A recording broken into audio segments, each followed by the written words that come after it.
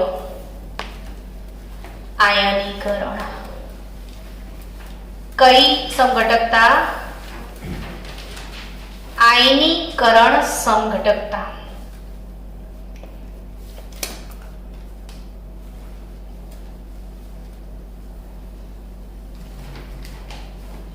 આયનીકરણ સમઘટકતા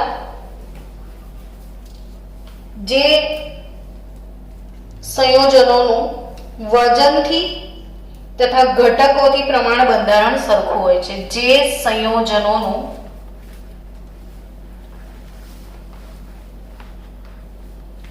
વજનથી તથા ઘટકોથી બંધારણ સરખું હોય.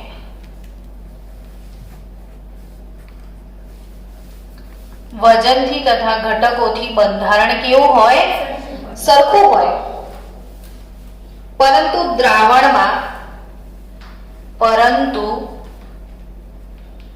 દ્રાવણમાં જુદા જુદા આયનો આપે. દ્રાવણમાં જુદા જુદા આયનો આપે તો એને કઈ સમઘટકતા કહેવાય? આયનીકરણ સમઘટકતા. જો કોબાલ્ટ Na3 NO3 Cl આવું છે. હવે એમાં બહુ સિમ્પલ વાત છે ભાઈ. CO Na3 તો રહેશે, Cl અંદર, NO3 બહાર થઈ જશે. પડી ને ખબર? Cl અંદર ને NO3 બહાર. હવે આના બે આયનો આયનીકરણ લખતા આવડે તમને? બોલો તો આમાં ધન આયન શું ને ઋણ આયન શું? CONH3 પ્લસ આ એક આખું સંકીર્ણ થઈ અને Cl માઇનસ ઋણાયન. ધનાયન આને ઋણાયન આ થયો. ચલો તો આમાં ધનાયન ઋણાયન શું થશે? તો કે CO Na3 પ્લસ અને ઋણાયન NO3 માઇનસ 1. સમજ્યા ને? તો આ એક CO 5 અમોનિયા 5 અમોનિયા, એક નાઇટ્રેટ એક નાઇટ્રેટ, એક Cl એક Cl. ઘટકો તો બધા સેમ છે, વજન બી બધું સેમ છે. બદલાયું શું? તો પાણીમાં આયનીકરણથી આયનો અલગ અલગ પડે છે. વજનથી ઘટકથી બંધારણ સરખું હોય પરંતુ દ્રાવણમાં જુદા જુદા આયનો ઉત્પન્ન કરે તો કઈ સમઘટકતા કહેવાય? આયનીકરણ સમઘટકતા. આયનીકરણ સમઘટકતામાં બીજું એકાદ બે ઉદાહરણ લઈએ તો પીટી Na3 Cl2 Br2. હવે તમને જાતે કહું કે સમઘટક બનાવતા આવડી જશે? બોલો તો કેવી રીતે કરીશું? પીટી Na3 બ્રોમિન અંદર, ક્લોરીન બહાર. હવે આના ધન આયન ને ઋણ આયન છૂટા પડતા આવડશે? સંકીર્ણ ધન આયન અને 2 Br માઇનસ ઋણ આયન, આમાં સંકીર્ણ ધન આયન ને 2 Cl માઇનસ ઋણ આયન. પાણીમાં તોડીશું તો આમાં બ્રોમાઇડ મળશે, અને પાણીમાં તોડીશું તો આમાં શું મળશે? ક્લોરાઇડ. આ AgBr ના અવક્ષેપ આપે, આ AgCl ના અવક્ષેપ આવશે. સમજ્યા ને? તો આ કયા પ્રકારની સમઘટકતા થઈ? આયનીકરણ સમઘટકતા. કયા પ્રકારની થઈ? આયનીકરણ સમઘટકતા. ને હવે ત્રીજી સમઘટકતા છે દ્રાવક મિશ્રણ સમઘટકતા. ત્રીજી નહીં, ચોથી. ચોથી સમઘટકતા કઈ છે? દ્રાવક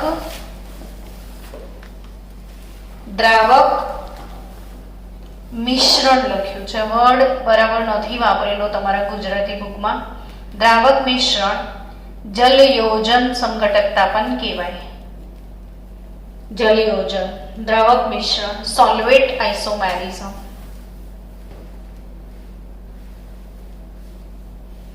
તો આ જે દ્રાવક મિશ્રણ સમઘટકતા છે એની વ્યાખ્યા લખી દઈએ. તો સાચી રીતે કહેવા જઈએ ને તો આ સમઘટકતા આયનીકરણ સમઘટકતાનો જ એક પ્રકાર છે. આમાં બી સેમ પેલું તમે થોડીક વાર પહેલા આયનીકરણ ભણ્યા હતા ને એ જ વસ્તુ છે, પણ પાણીનું કંઈક હેરાફેરી થશે.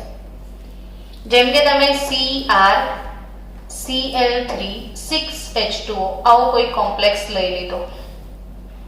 શું લીધું? CrCl3 6H2O લઈએ આપણે. હવે આ CrCl3 6H2O માં વસ્તુ એનું જે કમ્પોઝિશન કહેવાય ને, બંધારણ, એ આ જ રહેશે. પણ આ જ વસ્તુ આટલામાંથી જુદી જુદી પ્રકારના કેવા સમઘટકો અને સૂત્રો બને છે એ જુઓ. પહેલું તમે એમાં લઈ શકો CrH2O6 ને 12 Cl3. આ સંકીર્ણ જાંબલી કલરનો છે. કેવા કલરનો છે? જાંબલી કલરનો છે. હવે વિચારો કે આમાં 3 ક્લોરીન બહાર છે, એવું કેવી રીતે ખબર પડશે? બોલો. મેં આવું કંઈક ટોપિક ભણાયો તો તમને આગળ. હા, આમાં શું નાખવાનું તમારે? AgNO3. ને તમે આમાં AgNO3 નાખશો ને તો આ બહારવાળા 3 મોલ AgCl આમાંથી છૂટા પડશે. કેટલા મોલ AgCl આમાંથી છૂટા પડે? 3 મોલ AgCl છૂટા પડે. એટલે શું ખબર પડે? કે એમાં 3 ક્લોરીન છે, એવી ખબર પડે કે 3 ક્લોરીન બહાર છે. અને આ સૂત્ર તો આ જ છે, પણ આ યોજન દ્રાવક મિશ્રણ જલ યોજન જુદી જુદી રીતે જળનું યોજના હોય. આ જળ છે ને 6 એઝ અ લિગેન્ડ અંદર છે. ને આ વાળો સંકીર્ણ કેવા રંગનો છે? હવે એમાં બીજી બી પોસિબિલિટી છે કે CrH2O5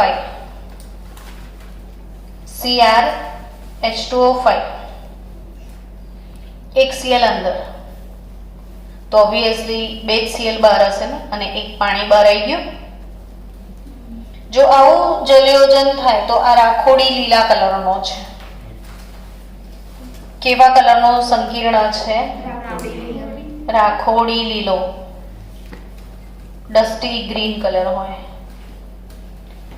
રાખોડી લીલા કલરનો છે. વિચારો કેટલા મોલ AgCl આપશે એમ કહો? 2 મોલ AgCl. તમને ખબર છે પાણી બહાર છે કેવી રીતે ખબર પડે 1 મોલ પાણી બહાર છે? તો પાણી માટે શું નાખવાનું ખબર? Sulphuric acid. સલ્ફ્યુરિક એસિડ તમે 1 મોલ નાખો તો તમને ખબર જ છે ને કે એનું વજન 98 ગ્રામ છે. ને પછી આ 18 ગ્રામ પાણીનું શોષણ કરી લે તો 98 વત્તા 18 વજન વધી જાય ને એનું. તો શું ખબર પડે કે એને 18 વજન વધે તો 1 મોલ પાણી શોષ્યું હશે. 36 ગ્રામ એનું વજન વધી જાય તો 2 મોલ પાણી શોષ્યું હશે. સમજ્યા? તો એ પછી ખબર પડે કે બહાર કેટલું પાણી છે. અંદર વાળું પાણી ના જાય, બહારવાળા પાણી જ રિમૂવ થાય. તો બીજો સંકીર્ણ કન્સેપ્ટ ક્લિયર?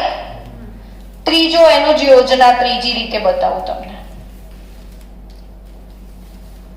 CrH2O4Cl2 H2O4Cl2.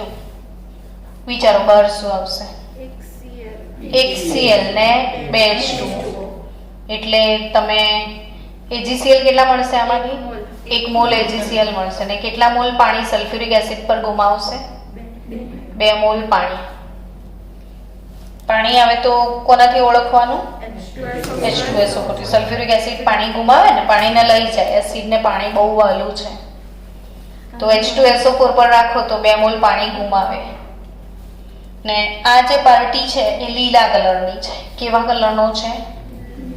લીલો. લીલો લીલો એટલે ગ્રીન. તો લીલું લીલું છે આ બધું. હવે આમાં શું નોટિસ કર્યું? જે નોટિસ કરવાનું છે કરો. શું નોટિસ કર્યું બોલો? કે જળ યોજન અલગ અલગ રીતે ના થયું. 6 નું યોજન છે અહીંયા, 5 ની યોજના છે અહીંયા, 4 ની યોજના. પણ આમ બી તમે પાણીમાં નાખો તો આમાં 3 ક્લોરાઇડ મળે, આમાં 2 ક્લોરાઇડ મળે, આમાં 1 ક્લોરાઇડ. એટલે આયનીકરણ સમઘટકતા પણ કહેવાય અને જળના લીધે તકલીફ છે એટલે એને જલયોજન સમઘટકતા પણ કહેવાય. તો ફાઇનલી આજે આપણો લેક્ચર પૂરો થાય છે. એમાં આપણે કયો ટોપિક શીખ્યા? આજે સંકીર્ણ સંયોજનોમાં બંધારણીય સમઘટકતા. ને સાંજનો લેક્ચર બંધ